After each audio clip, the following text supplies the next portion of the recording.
Some stars of a popular auction show took a break at Chioli and never returned to your screens. What really happened to them? Some reality TV shows make stars. Storage wars made survivors. A lot of furniture. Yeah, I like it. I don't see too much that I don't like. This locker has everything we need to fill the store. I'm going all in on this one. Caused casualties, and at least one tragedy that nobody saw coming. What happened to the cast member who sued the show, claimed the whole thing was rigged, and still came back? The most valuable thing I ever found would be a painting by Jack Wilkinson Smith that I sold for $155,000. And how does a man who spent years being one of the most recognizable faces on cable television end up the victim of a cyberbullying campaign that cost him his life? Join us as we unravel the dramatic, painful, and sometimes shocking real stories of what happened to the Storage Wars cast. Oh my God. We could be talking a mother or... The Gambler's final chapter. Of all the post-show chapters in the Storage Wars story, nobody saw Daryl Sheets' coming. Daryl appeared on 163 episodes of the show, earned the nickname The Gambler for his willingness to make risky bids on lockers that everyone else walked away from, and was one of the most recognizable faces on cable television for the better part of a decade. His son Brandon appeared alongside him for years, which gave the whole thing a family dimension that viewers genuinely liked. He made guest appearances on The Tonight Show with Jay Leno and on Rachel Ray during the height of the show's popularity. He was, by any measure, one of the people the show was built around. Daryl worked on television for the same reason he succeeded at auctions. He operated on pure gut feeling, and he never cared about being wrong. In the storage locker business, being wrong usually means paying money for a room full of trash and taking the hit. Sometimes the gamble actually paid off, like the time he pulled thousands of dollars worth of rare artwork out of a dusty unit. But the TV run was far from smooth. He constantly argued with his son Brandon over bidding strategies. It made for great drama on camera, but it also exposed how hard it is for a guy who operates on raw instinct to teach his kid the family trade. Brandon finally quit after season 9, while Daryl stuck around until season 15, when his body finally gave out. A mild heart attack in 2019 forced him onto an operating table, which effectively ended his run on the show. He packed up and moved to Lake Havasu City, Arizona, opening an antique shop with the classy name Havasu Show Me Your Junk. On paper, it looked like a clean exit, a reality TV figure stepping out of the spotlight, enjoying the desert warmth and flipping the same old items he used to hunt on the road. But life isn't always smooth. In April 2026, Daryl was found dead at his Arizona home. He was 67 years old. The Mojave County Medical Examiner's Office confirmed his death was ruled a suicide, and the Lake Havasu City Police Department announced they were investigating allegations of cyberbullying in connection with his case. And as awful as Daryl's death already was, the note he left behind raised an even darker question about what he had been dealing with when nobody was watching. How much damage had been happening online before those final words made police start looking seriously at the people targeting him? The sad case of cyberbullying. Police found a handwritten note tucked inside a bathroom closet. The writing was shaky, with a simple message about not being able to handle the Facebook bullying anymore. Former co-star Renee Nzoda pushed authorities to take the cyberbullying claims seriously, sparking a major conversation about the cold reality facing reality TV personalities when production packs up and leaves. Once the cameras stop rolling, all that remains is a comment section full of total strangers who think they have the right to tear a person down. Daryl had not been a prominent public figure for years by that point. He was a man in his 60s running an antique store in Arizona, and that apparently was not enough distance from the internet. After Daryl's death, his son Brandon announced plans to reopen his father's antique store, Havasu Show Me Your Junk. It is the kind of gesture that does not need much explanation, and most people who followed Daryl's story understood it immediately. Daryl's chapter was pure tragedy, but Brandy Passante and Jared Schulz gave audiences a front-row seat to a slow-motion wreck. Watching them fall apart hurt because people actually bought into them as a real couple. They were together way back in the late 90s, long before the fame, running a thrift store in Orange, California. When Storage Wars signed them, they already had years of history, massive debt, and 2 kids. They appeared in all 12 of the original seasons and even landed their own spin-off in 2014, Brandy and Jared, Married to the Job, despite never actually being married. During the height of the show's popularity, they also tried to expand their thrift store business by opening a second now-and-then location in Long Beach. It did not work. The shop struggled, never turned a profit, and eventually closed. And the cameras caught all of it, including the disagreements about whether it was a good idea in the first place, which it turned out it was not. And while the failed business was already putting pressure on them, the bigger collapse was happening in the relationship viewers had spent years watching and assuming would somehow survive all that fighting. So when Brandy and Jared finally stopped being the young guns together, how ugly did things get once the cameras could no longer package their arguments as entertainment? You want a bullet? Oh my God. Are you gonna bowl right now? Yeah, right towards you, so watch your feet. Oh my God. Oh my God, are you okay? The unhappy couple. I mean, after 15 years of being with Jared, I just assumed that that ship had sailed. What people did not know was that by the time season 13 premiered in 2021, they had already been broken up for nearly 3 years. Brandy confirmed it on camera during the season premiere, mentioning that the split had happened after they finished filming season 12 back in 2018. The show had been running for 2 seasons, with 2 people who had already ended their relationship, which explains quite a bit about the on-screen tension in retrospect. Things went totally off the rails in May 2021. TMZ broke the story that Brandy was hanging out at an Orange County bar when Jared suddenly showed up. A shouting match erupted between the exes, and Brandy told him to get lost. Police sources said Jared allegedly shoved her twice while screaming at her and her friends. However, before the cops showed up, Jared left.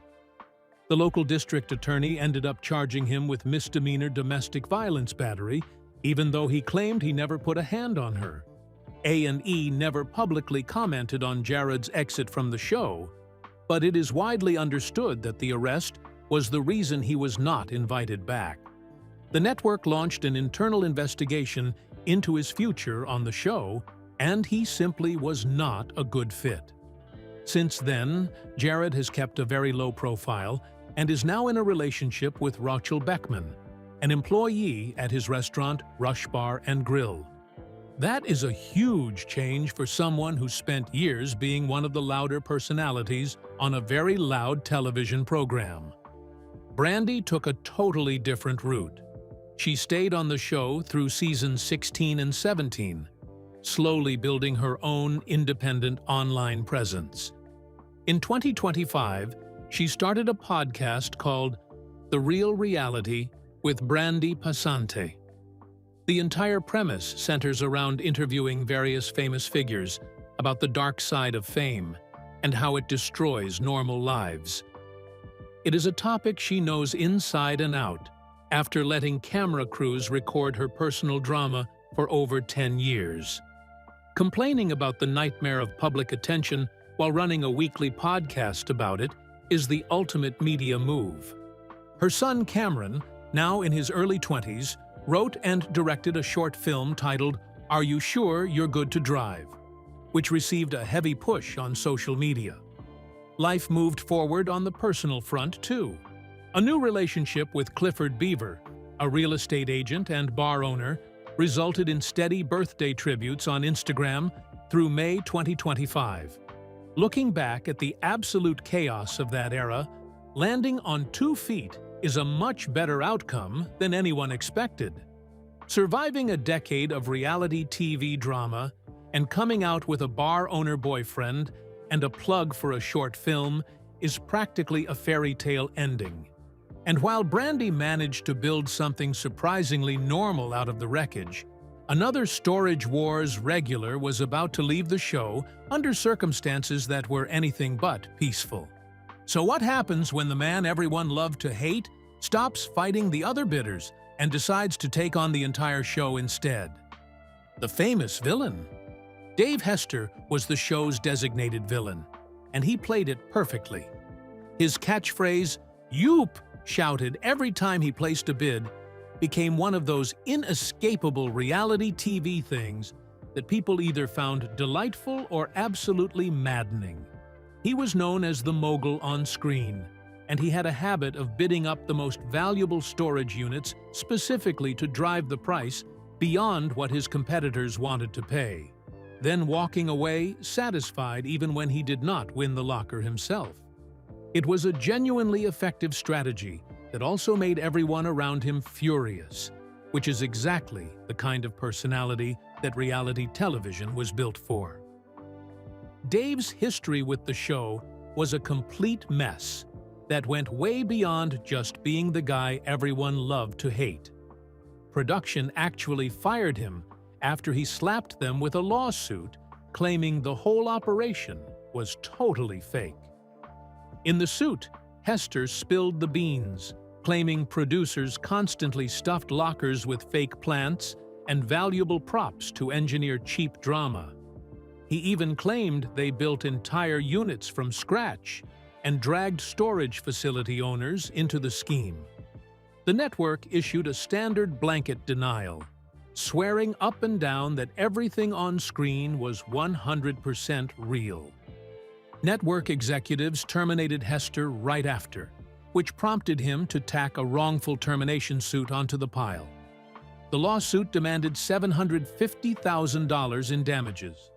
A judge shut down A&E's attempt to throw the whole thing out early, dragging the legal battle on for months until both sides signed a quiet settlement. The cheating allegations stuck around forever anyway. The network kept denying the claims, the show kept airing, and millions of viewers kept tuning in every week. Dave eventually vanished from the series a second time, which involved less courtroom drama and far more personal disaster. He did not appear in seasons 13 through 15 because he was recovering from a hemorrhagic stroke he suffered in November 2018, caused by sleep apnea and high blood pressure. He told TMZ he woke up in the middle of the night having trouble breathing and was rushed to the hospital. That kept him off television for several years, which for someone whose entire public identity was built around being loud and combative in a storage unit must have been a genuinely strange kind of silence. He returned for season 16, and the reception from his fellow cast members was exactly as warm as you would expect. Ivy Calvin said plainly that Dave's famous "yoop" was something he had been hoping never to hear again. So the reunion was not great. Dave had already survived a lawsuit against the show, years away from television, and a stroke serious enough to keep him off Storage Wars until most people probably assumed the "yoop" era was finished for good. But if Dave's health scare was enough to take him away from the cameras for years, what happened when another fan favorite came frighteningly close to losing far more than his place on the show? The motorcycle tragedy. Barry Weiss was the cast member who was clearly there for a different reason than everyone else. While the other buyers were professionals who had spent years in the storage auction business, Barry was a retired produce business entrepreneur who collected vintage cars, antique motorcycles, unusual artifacts, and, essentially, anything that caught his eye. He showed up to auctions looking like someone who had dressed himself from a Hot Wheels catalog, and he was completely unbothered by whether anyone found that eccentric. He stuck around simply because he thought the entire circus was hilarious. While every other person on screen acted like buying abandoned trash was a life-or-death mission, he barely cared. That total lack of stress made him one of the most entertaining people on television for years. He walked away from Storage Wars on his own terms back in 2013, then popped back up in 2014 with a spin-off called Buried Treasure. The new series tracked him driving across the country looking for weird antiques, proving to everyone that the oddball collector routine was not some clever script written by producers. He was just genuinely like that. Then, in April 2019, Barry was involved in a serious motorcycle accident in the Los Feliz area of California. His bike hit a car that was pulling out of a parking space, and he was hospitalized and placed in intensive care with serious chest and leg injuries. He underwent multiple surgeries on his back and femur, and spent 2 months in the hospital recovering. There were also reports at the time of a stroke during his recovery. Despite all the nonsense, Barry dragged himself back to Storage Wars for Season 14 in 2021 and stuck around for Season 15 in 2023. The comeback was pure theatrical circus. He rolled into the auction driving a 1939 Lincoln Zephyr equipped with a custom flamethrower exhaust, leaned out the window, and asked the crowd if they missed him. He said that he hired a bidding coach and completely gave up eating arugula, which is the exact kind of nonsense someone says to prove absolutely nothing has changed. Since then, he vanished from the spotlight, settled into a quiet life, and became a grandfather. So what about the Storage Wars cast members who somehow made it through years of reality television without a lawsuit or some spectacular disaster following them home? The ones who just kept going. Not every single person on Storage Wars turned their life into a total train wreck, which is almost surprising given how the rest of the cast turned out. Renee and Casey Nezoda joined the circus in Season 4 and stuck around all the way through Season 15. They still run their thrift shop, Bargain Hunters Thrift, and even launched a trading card business back in 2020. They had no messy lawsuits, horrific crashes, or dramatic meltdowns on set. They are just two regular people who bought abandoned junk and kept right on doing it after the cameras packed up and left. In recent years, Renee openly admitted that the show was basically just free advertising that brought paying customers straight to their store. That is easily the most boringly practical outcome possible from 15 seasons of cable TV fame. Dan and Laura Dotson, the show's resident auctioneer couple, continued auctioning off storage lockers through the show's various hiatuses and were still together as of 2024 despite persistent divorce rumors. They were always slightly different from the rest of the cast in that they were the auctioneers rather than the buyers, meaning they were involved in every transaction without necessarily getting tangled up in the drama of any particular one. That is probably a useful position to occupy when the show around you keeps generating chaos. Storage Wars is somehow still clinging to life on A&E for its 17th season. The series managed to limp past cast members quitting, a global pandemic, years off the air, a massive lawsuit exposing staged lockers, tragic deaths, and the brutal public breakup of its main couple. After 15 years of endless drama, new episodes still air every Saturday night. Dave Hester dragged himself back for Season 16, still screaming his catchphrase. Brandy is still showing up for Season 17. The auctioneers keep blabbering away. Down in Arizona, Brandy Sheets is reopening his father's old antique shop, carrying on a legacy that started inside locked garage spaces in California over a decade ago. The people who made the show what it was came from a world that existed long before A and E found them, and for the most part, they returned to some version of that world once the cameras left.